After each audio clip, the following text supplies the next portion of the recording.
Arthroplasty with prosthetic replacement, distal radius. The physician makes a T-shaped incision overlying the dorsal wrist. The capsule and synovium are incised and elevated.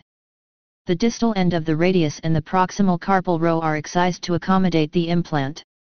The medullary canal of the third metacarpal is exposed and an awl is placed into the canal for reaming. The awl is removed and the prosthetic awl is impacted into the base of the carpus and third metacarpal shaft.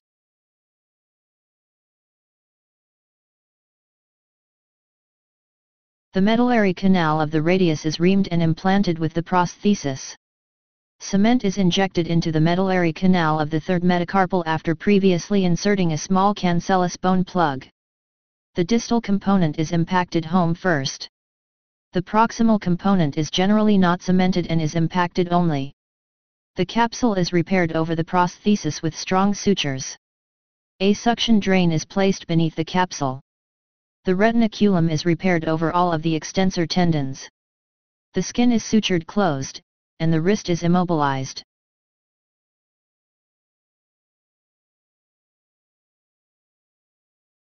Arthroplasty with prosthetic replacement, distal ulna.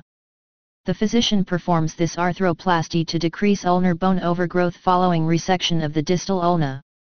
The physician makes a dorsal ulnar longitudinal incision overlying the ulnar head.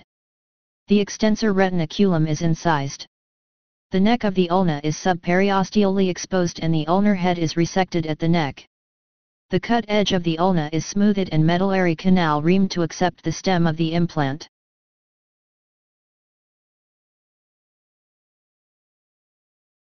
The implant is tested and 2 drill holes are made 2 cm from the resected bone. The physician stabilizes the distal ulna by attaching the base of the 6th dorsal compartment retinaculum to the interosseous membrane with sutures. The distal end of the ulna is pressed volarly and is sutured tightly into the soft tissue on the radial side with the radial itself. The wound is closed with sutures over a drain. A conforming dressing is applied.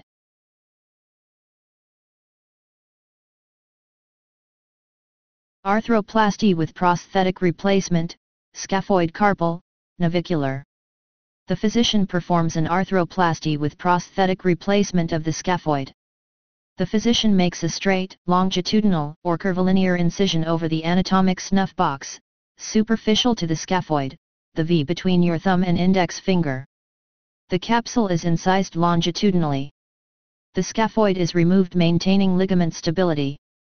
If a defect is found in the distal capsule, this is closed with a non-absorbable suture.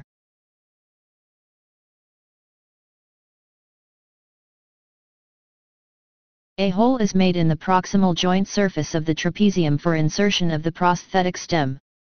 An implant is inserted. The implant is stabilized with sutures through drill holes in the lunate and radial styloid. The implant is also stabilized with a K-wire passed through the implant into an adjacent carpal bone or the radius. The capsule is closed, followed by skin closure. A compression dressing is applied.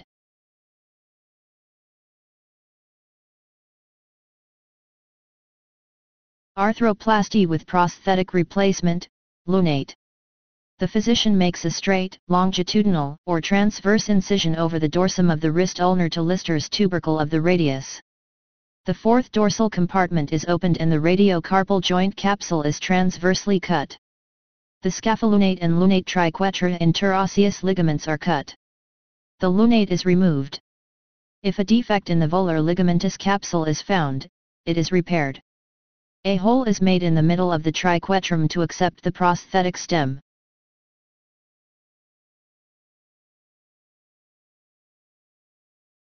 The implant is fixed to the carpus and radius with a K-wire. An absorbable suture may be placed through the scaphoid and prosthesis to increase stability. The distal capsule flap is sutured to the radius with non-absorbable sutures. The wounds are closed and a bulky compression dressing is applied.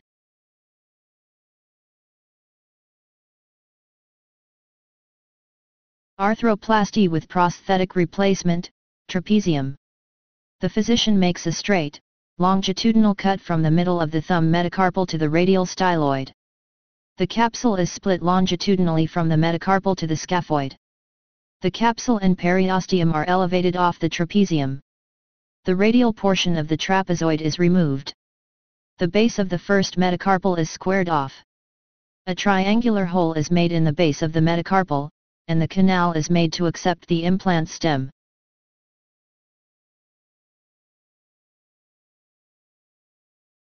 The size of the implant should be slightly smaller than a tight fit. The capsule is repaired and reinforced by suturing slips of the abductor pollicis and flexor carpi radialis muscles to the capsule. A K-wire is placed through the implant and into the trapezoid or capitate to stabilize the position for 6 weeks. The skin is closed, leaving the wire protruding through incision, and a bulky dressing is applied to keep the thumb abducted.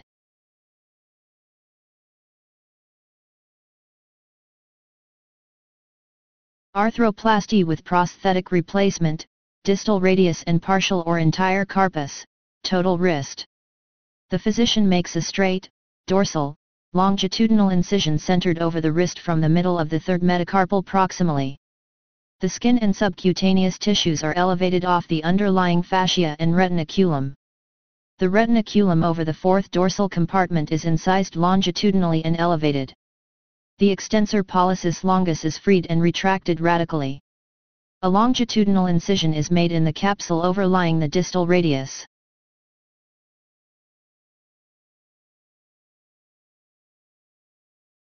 Ulnarly, a capsular periosteal flap is elevated through the dorsal radio-ulnar ligaments. Radially, the subperiosteal dissection continues to the radial styloid beneath the first dorsal compartment. The distal radius is excised, as is the distal ulna if it is dislocated or severely involved. A cut, made to match the shape of the prosthesis of choice, is made through the hamate, capitate, trapezoid, and distal scaphotrapezoid area. The carpus is removed.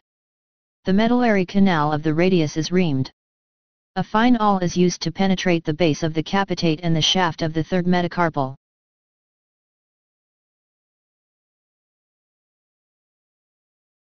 The medullary canal of this bone is reamed. If using a double-stemmed component, an additional canal is prepared in the second metacarpal. The component is inserted into the canals. Appropriate short canals are prepared in the carpal bases. The metallic components are inserted. The prosthetic polyethylene ball is placed on the trunnion and motion is tested. When desired motion is achieved, cement is mixed and injected into the medullary canals. The capsular periosteal tissues are repaired over the prosthesis. The extensor retinaculum may be used to reinforce the capsule. The skin is closed.